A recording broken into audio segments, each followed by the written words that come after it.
जी जितनी कठिन तपस्या और किसी ने करी हो।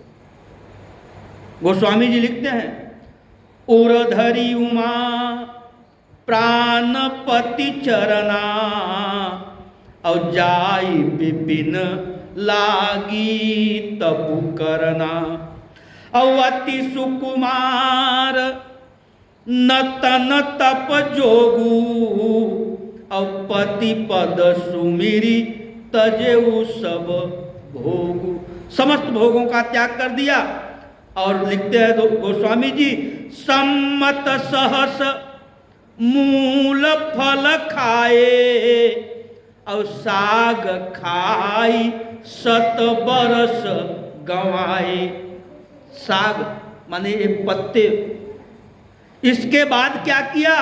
कछु दिन भोजन बारी बतासा और किए कठिन कछु दिन उपवासा। स्थिति तब और हो गई विकट। क्या? प्रतिज्ञा ले लिया कि अब अपने हाथों से कोई भी वस्तु, चाहे वह पत्ती ही क्यों न हो, तोड़ कर नहीं खाऊंगी। तो क्या करोगी? जो आपे आप आएगा। बेल पाती मही पर ही सुखाई, जो अपने से सूख कर नीचे पड़े। 3 सहस सम्मत सोई खाई। 3 सहस सम्मत माने 3 सहस माने 300 बरस तक जो पत्ते सूख कर नीचे गिरते उसे पाती रही।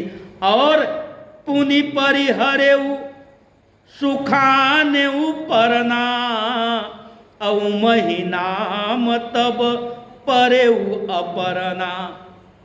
और देखी मही तप खीन शरीरा और ब्रह्म गिरा भय गगन गंभीरा। पार्वती जी की तपस्या देखकर ब्रह्मदेव का आसन डोल गया। भगवान विष्णु क्षीरसैया पर शेषनाग पर विराजमान है, उनका आसन डिगने लगा। समस्त देवताओं में व्याकुलता फैल गई कि इतनी कठिन तपस्या, इतनी अघोर साधना।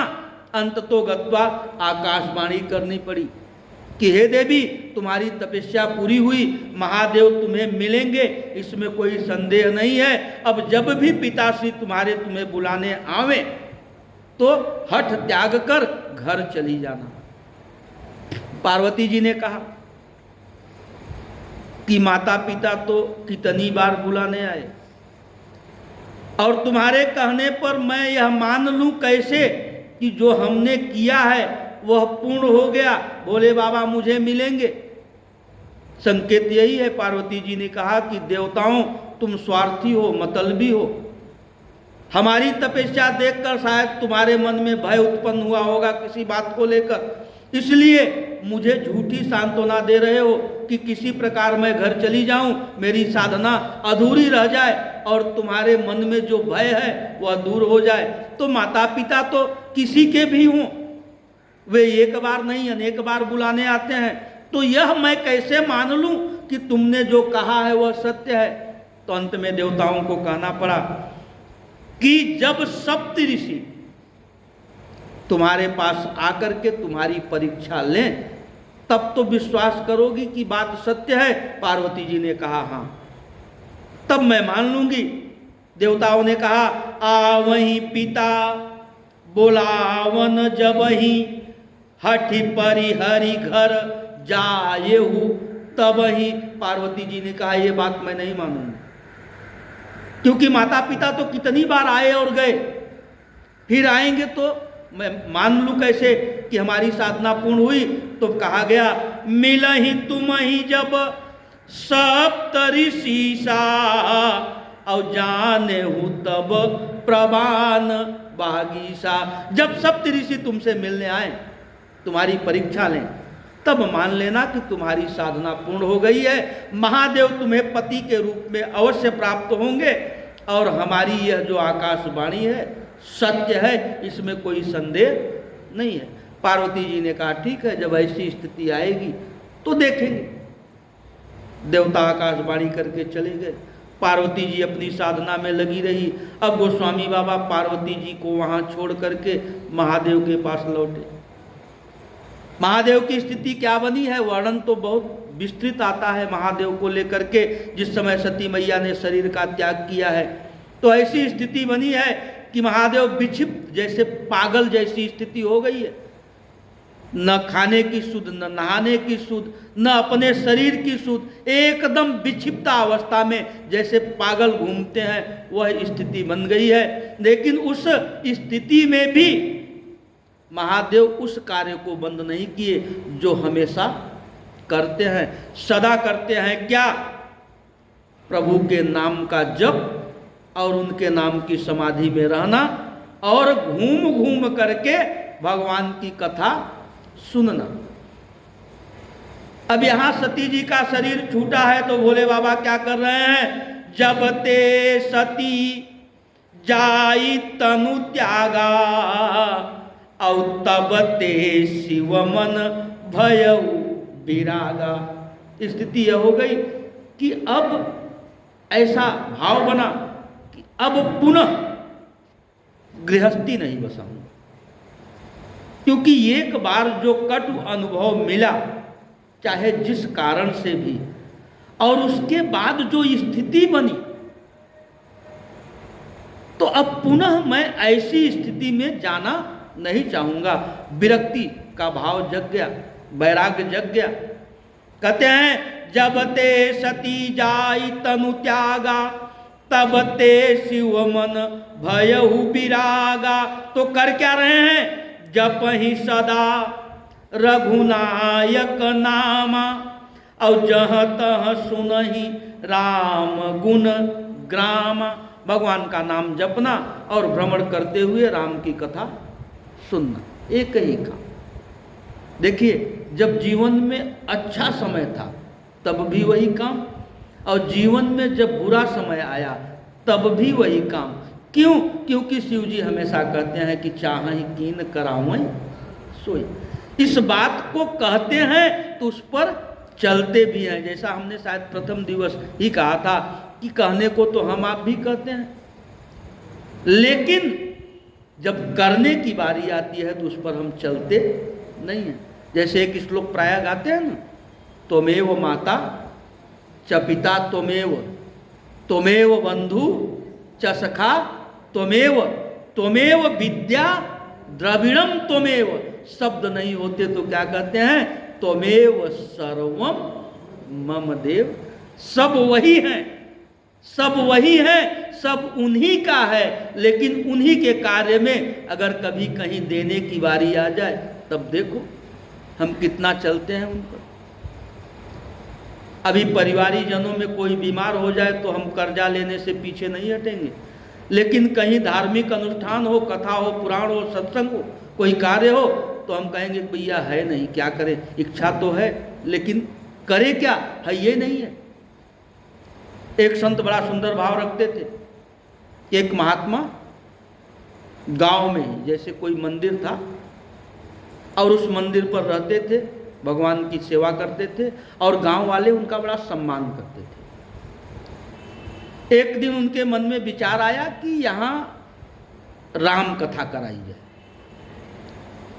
अब राम कथा करने के लिए धन भी चाहिए, लोगों का सहयोग भी चाहिए। तो मन में विचार बना करके सुबह भगवान की सेवा करके निकले कि चलो अब गांव में चलते हैं और गांव वालों के सामने हम प्रस्ताव रखेंगे और जिससे जो हो सकेगा उससे सहयोग लेंगे। और जैसे ही गांव में प्रवेश लिए, पहला मकान जो आया वह किसी ऐसे का था जो गरीब, उसका जीवन भगवान की कृपा से चल रहा था। तो महात्मा जी से तो किसी के घर की छिपी नहीं थी, गांव के जन जन को जानने वाले थे, सबकी स्थिति परिस्थिति जानने वाले थे। वे तो उसी भाव से गए थे कि जिससे जो सहयोग हो सके वह सहयोग करे। अब जैसे ही उसके दरवाजे पे पहुंचे, भाग करके वह आया, महाराज जी को प्रणाम किया, आसन ला के रख दिया, महाराज जी बैठिए। कैसे निकले तो महाराज जी ने कहा, बेटा मन में एक इच्छा जगी, क्या महाराज, कि किसी संत को बुला करके राम कथा कराइए। तो उसने कहा, महाराज बड़ी अच्छी सोच है, बड़ा अच्छा आपने विचार बनाया है, और यह तो बहुत पहले होना चाहिए था, लेकिन चलो देर से ही सही, आपके मन में अगर यह विचार आया तो उसका स्वागत है महाराज, और आप आगे बढ़िए, हम तो आपके साथ एकदम सहयोग के लिए कंधे से कंधा मिला करके चलते, लेकिन महाराज आपसे तो हमारी कुछ छिपी नहीं है, आप तो हमारी स्थिति परिस्थिति जानते हो, करें क्या, मजबूर हैं, किसी प्रकार खींचे खांचे गृहस्थी चल रही है, और अगर वैसा भगवान ने हमें बनाया होता तो हम आपके साथ अभी लग जाते और पुनः घर तब लौटते जब यह कार्यक्रम पूर्ण रूप से संपन्न हो जाए। महाराज जी को मन ही मन हंसी आई। होता क्या है, जो हमारे पास नहीं होता है उसका रोना रोते हैं, और जो होता है उस पर विचार नहीं करते। अब महाराज जी ने कहा, बेटा कोई बात नहीं, बहुत बड़ा गांव है, और भगवान ने जब यह प्रेरणा डाली है तो उसकी पूर्ति भी वही कराएंगे, कोई न कोई मिलेगा, कोई बात नहीं। अब वहाँ से जब महाराज जी उठे तो मन में चल रहा है कि वाह रे प्रभु, आपकी भी लीला बड़ी विचित्र है। चलो ठीक है, उसके पास धन नहीं है लेकिन तन तो है, उसे इतनी तो जानकारी है, यह तो पता है ना कि इस कार्यक्रम में सब जगह धन ही नहीं लगेगा, इसमें जन सहयोग की भी आवश्यकता है। तो तुझे तो यह कहना चाहिए था कि प्रभु रुपया पैसा तो नहीं है, लेकिन भगवान ने यह शरीर निरोग रखी है, इस शरीर में ताकत है, युवा हूँ, अभी से आपके साथ लग जाता हूँ, जहाँ जन सहयोग की आवश्यकता होगी, श्रम की आवश्यकता होगी, मेहनत करने की आवश्यकता होगी, वहाँ मैं आपके साथ कंधे से कंधा मिला करके चलूँगा। लेकिन उसने ऐसा नहीं किया, जो नहीं था उसका रोना रो करके पल्ला झाड़ लिया कि महाराज देख लो दूसरा दरवाजा। महाराज जी आगे बढ़े, दूसरे घर के सामने पहुंचे, दूसरे के दरवाजे पर उसने देखा, भाग करके आया, महाराज जी को प्रणाम किया, आसन दिया। महाराज जी कैसे भ्रमण पे निकले हो? तो महाराज जी ने वृतांत बताया कि बेटा मन में इच्छा जगी है भगवान की प्रेरणा से कि राम कथा कराऊं, तो उसके लिए जन धन दोनों की आवश्यकता है। तो हमने सोचा आप सबों से मिल ले, क्योंकि हम तो कोई बिजनेस व्यापार करते नहीं कि हमारे पास ऐसी व्यवस्था होगी हम सब करा लेंगे। आप सबों के सहयोग से ही सब कुछ मंदिर परिसर में होता आया है, तो यह कार्यक्रम भी आप सबों के सहयोग से ही होगा। अब संयोग से उसके जिसके पास पहुंचे थे वह शरीर से दुरुस्त नहीं था, नाना प्रकार के रोग उसे लगे हुए थे, अस्वस्थ रहता था, लेकिन धन से फिटफाट था।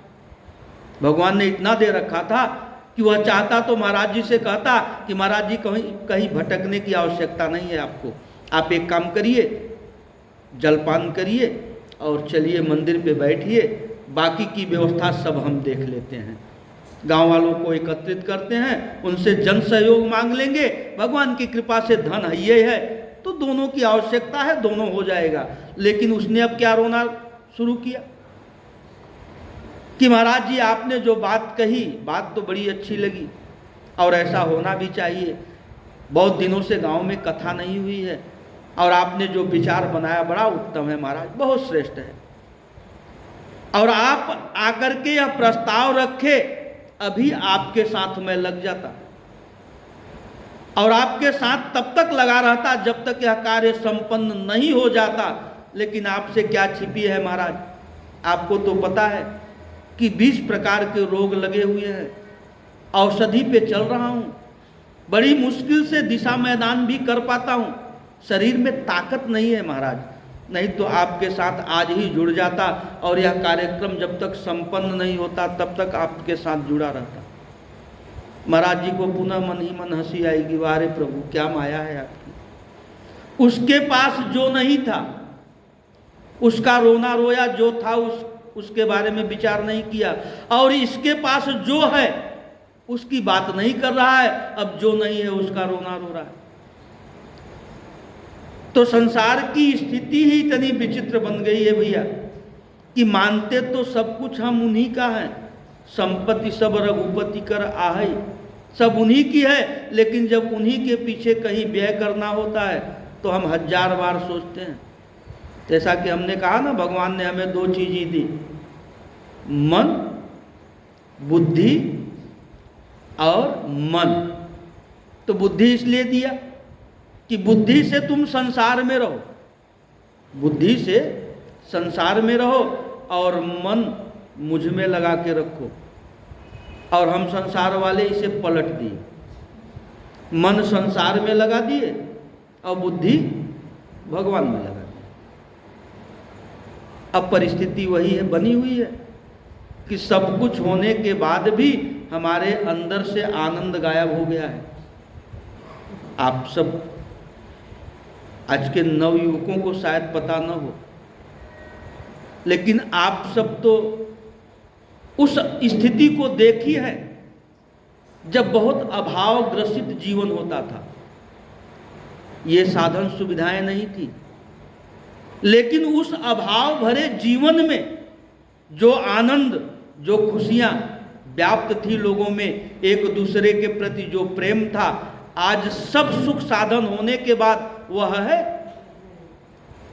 पहले की हंसी आज दिखाई देती है। 2, 5, 10 लोग मिले और जब आपस में बातें करते हुए ठहाका लगावे तो 2, 4, 6 घर दूर तक सुनाई दे उनकी हंसी।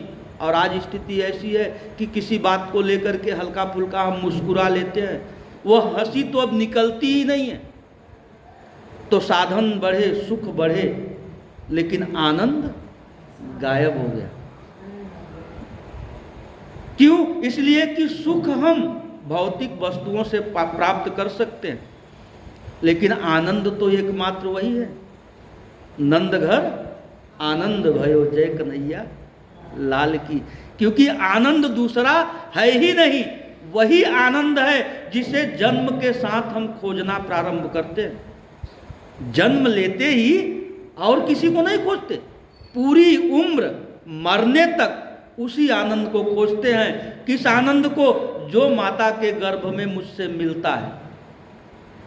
संत जन कहते हैं ना, 7 महीने तक जब गर्भ में शिशु होता है तो भगवान प्रतिदिन हमेशा उससे मिलते हैं और भगवान से बातें होती है, और वह अपने पिछले 100 जन्मों को याद करता है, स्मृति बनी रहती है, और बार बार भगवान से एक ही निवेदन करता है कि प्रभु पिछले 100 जन्मों का देख रहा हूं, किसी भी जन्म में इस मृत्यु लोक पर आने के बाद वह नहीं मिला जो मैं पाना चाहा।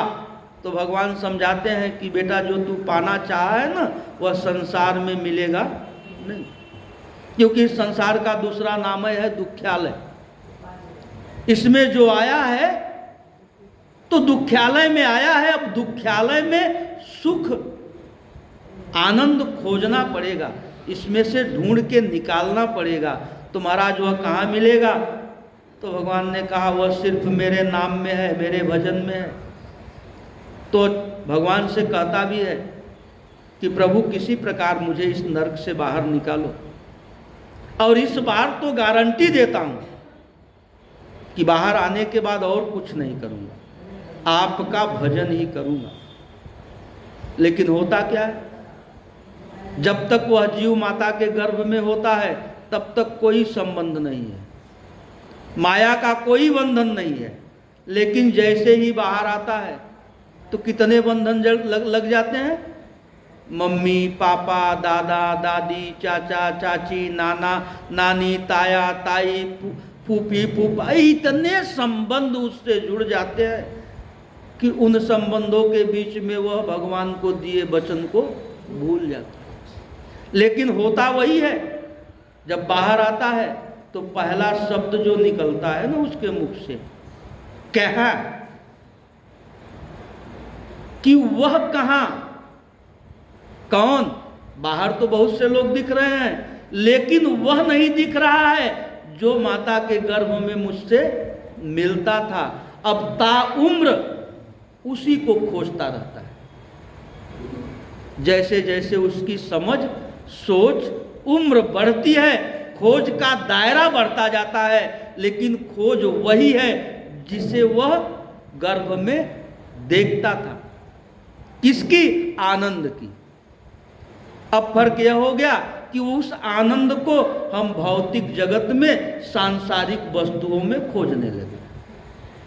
बाल्यावस्था में चॉकलेट, बिस्किट, खेलकूद में, जैसे जैसे हम बढ़ते गए हमारे खोज का दायरा बढ़ता गया, लेकिन खोज एक ही की कर रहे हैं, उसी आनंद की। फर्क सिर्फ यह है कि हम गलत जगह पर खोज रहे हैं। मिलेगा वह पूरब दिशा में और हम पूरी उम्र पश्चिम दिशा में चल रहे हैं। क्यों? इसलिए क्योंकि वह कहीं खोजने की वस्तु है ही नहीं है, वह तो तुम्हारे हमारे आपके अंदर ही है। दूर न हेर ही है, वह हमारे आपके अंदर ही है, और वह है तो हम हैं। जिस दिन वह नहीं है तो हम भी नहीं है। ईश्वर अंश जीव अविनाशी, वही है तो हम हैं। और वह कैसा है आज तक कोई जान नहीं पाया, और जो जान गया वह बता नहीं पाया। आज विज्ञान कितनी तरक्की कर गया, लेकिन वह भी यह नहीं बता पाया कि वह है कैसा। जो इसमें से निकल गया तो फिर यह मिट्टी हो जाती है, विज्ञान भी आज तक पकड़ नहीं पाया। तो यह सिद्ध है कि वही है तो हम हैं, और वह नहीं तो हम भी नहीं। अब हम हैं सुखधाम, आनंद कंद, परमपिता परमेश्वर के अंश, लेकिन इस संसार में, संसार के मोह माया में पड़ के हैं तो सुख रूप, लेकिन दुख में डूबे हुए। स्थिति बड़ी विचित्र बनी हुई है। सती मैया पार्वती जी तपस्या कर रही हैं, भोले बाबा की स्थिति क्या बनी है कि मन में विक्षिप्त का भाव आया, वैराग्य जग गया, संसार से मोहभंग हो गया, मन में ठान लिए कि अब विवाह नहीं करूंगा। स्थिति ऐसी बनी, यही विधि गयऊ काल बहु बीती, और नित्य नय होई राम पद प्रीति।